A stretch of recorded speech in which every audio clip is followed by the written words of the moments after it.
Hey guys, welcome back to another video. I'm Patrice Johnson. If you're new here, make sure you like and subscribe and follow me. I am a lifestyle blogger and I am currently doing a series on finances and just kind of incorporating that into my channel because if I may share some things that you don't know and you may share some things that I don't know. So just trying to also document my plan for global domination.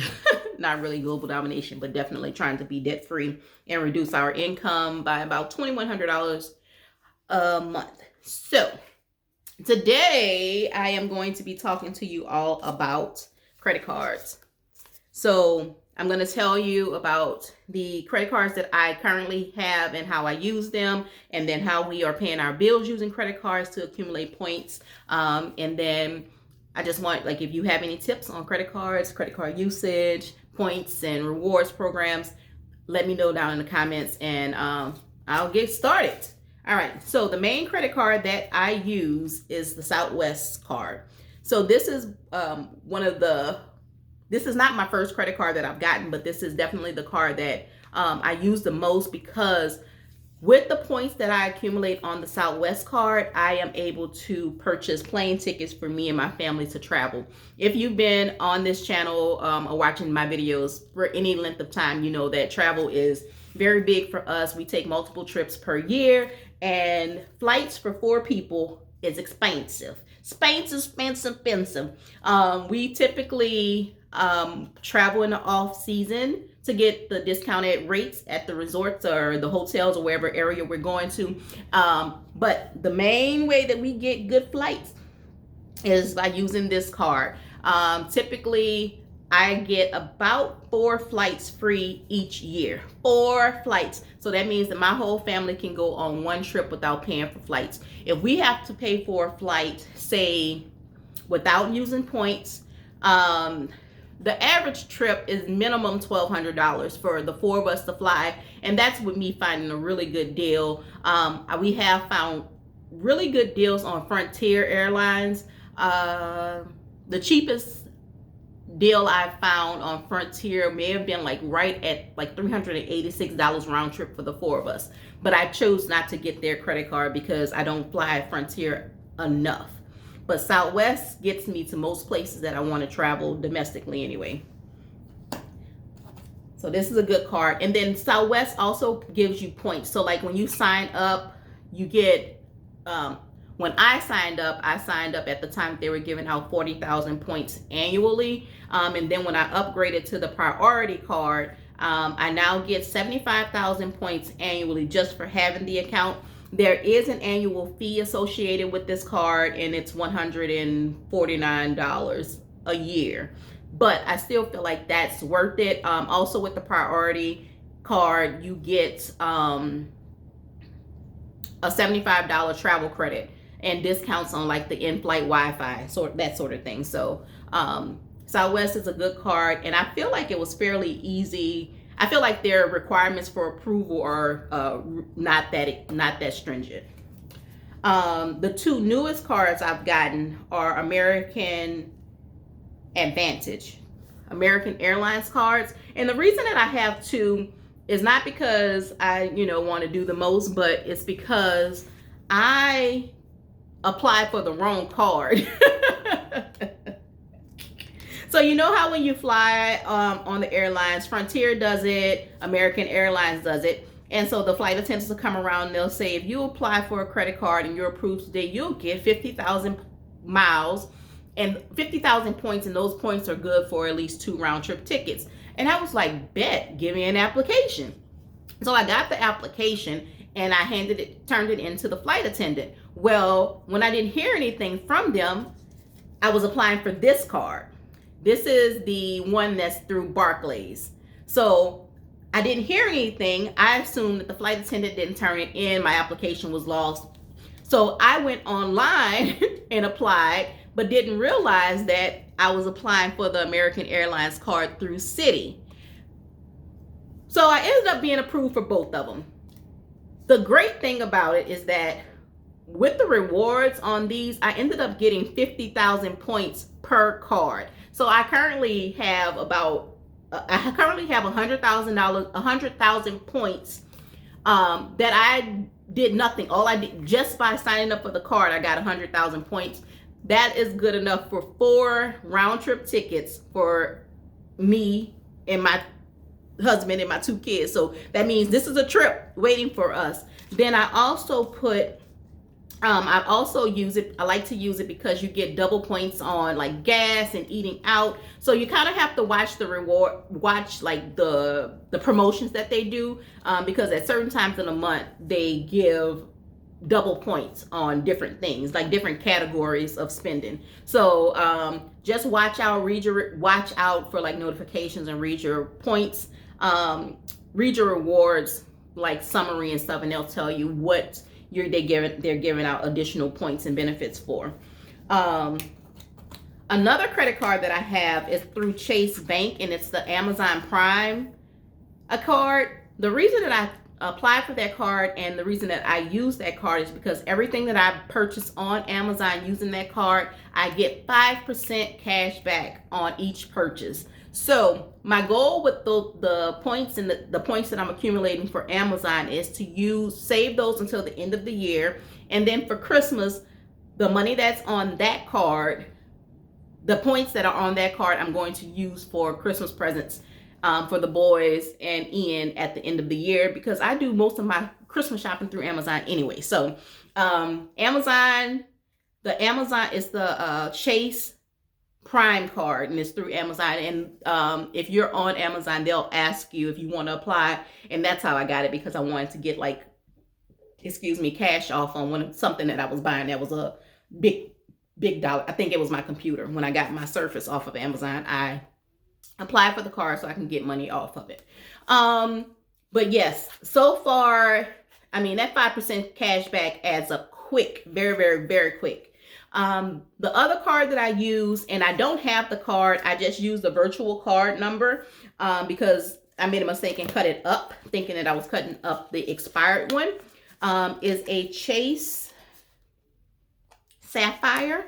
So it's the blue card through through Capital One. I'm sorry. It's the Capital One Sapphire card. And that's the card that I have all of my utilities set up to come out of. So I called and went online for our lights, our gas, our car insurance. Like all of that comes out of that card. Cable, internet, cell phone, all of those expenses each month, instead of me paying the company directly, they run the monthly bill through the credit card. And then when I get paid on Fridays, I just make the payment to that card. And that card is it's only 1% cash back, but I was playing around in the rewards center the other day, and while they may only give me 1% cash back, the points are worth more if I use them to do other stuff. So like if I go through the rewards center and purchase a flight, then my points have a higher dollar value than if I just ask them to send me cash, if that makes sense. So like, say I have 100 points in Capital One.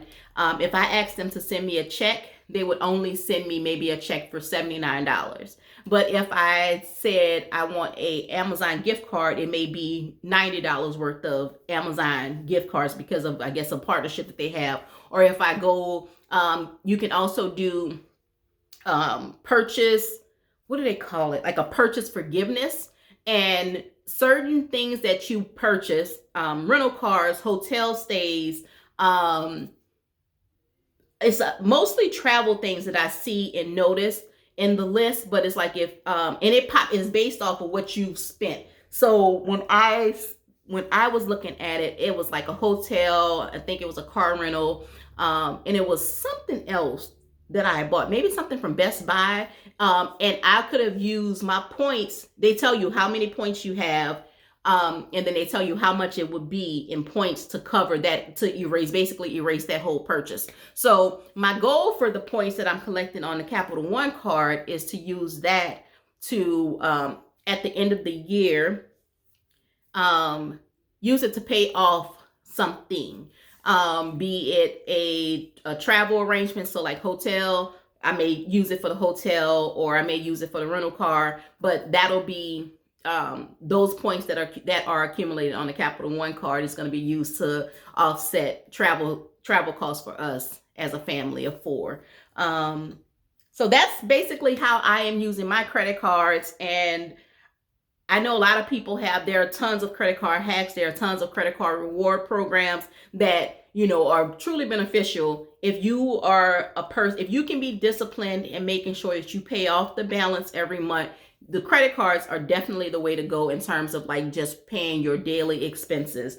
We use our Southwest card for groceries and eating out. So that card gets used. The only thing that I want to kind of give you guys a warning is to keep your balances below 30% of the limit. So if your credit card limit is $1,000, do not go over $300 of spending on that card. And when I would say 5 days or so before the bill, make sure you pay it off.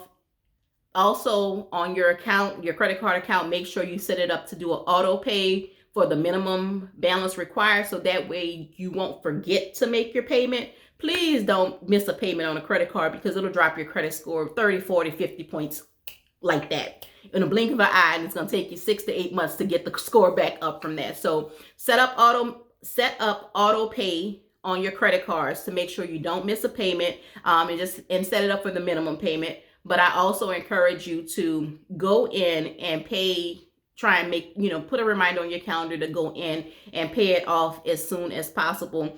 What we do is, once I make a payment, once I swipe my card for something, especially with the groceries and stuff, once I swipe my card, I'll go home and I'll just schedule a payment to go to the card. So I'm currently not ever really running a balance. And definitely try to keep your spending on each card, because it's not 30% of your overall credit availability. Is 30% per line of credit. So on my Southwest, my Chase, my Capital One cards, it's 30% of each of those balances. If you go over 30%, your score is going to drop 9, 10, 15 points easily, like just quick, without even thinking. So use the credit cards, use them wisely, pay off your balances, schedule auto pay, keep your usage low. 30% is the max.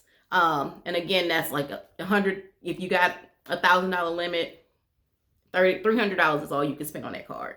That's all you can spend. So that is it. That's all I have as far as like credit cards. If y'all have any questions for me, if I have an answer, I would more gladly share it with you. And if you have any tips for credit that I have not mentioned, let me know, because I'm learning. That's the thing, is that I'm learning, and I'm trying to do my very best to educate myself so that my kids won't be in their 30s and 40s learning how to manage credit. So I want to give my kids the best advantage that they can possibly have, that I can possibly give them, to make sure that when they're an adult in their late teens, early 20s, like, they're financially responsible. And all I can do is make sure that I'm prepared so that I can teach them. And once I have taught them, then, it's pretty much on them to use that knowledge or not, but at least I would know that they have it, that they should know. So that's kind of where I am right now in my financial journey. And I just hope that you all are enjoying this series. Let me know if y'all like the finance kind of series, because I am very serious about paying off this $2,100 extra a month that we have. The goal is to be a one-income household, and we were at a one-income household for about, it's literally been like this last year that we have added to our monthly expenses. So I'm trying to get that stuff down. And so that's it. I'm getting ready to work on a bridal alteration, and because my bride is coming next week. And so I'll do another video on that, just kind of show y'all what I am working on. But other than that, that's it, y'all. I'll see y'all next video. Bye.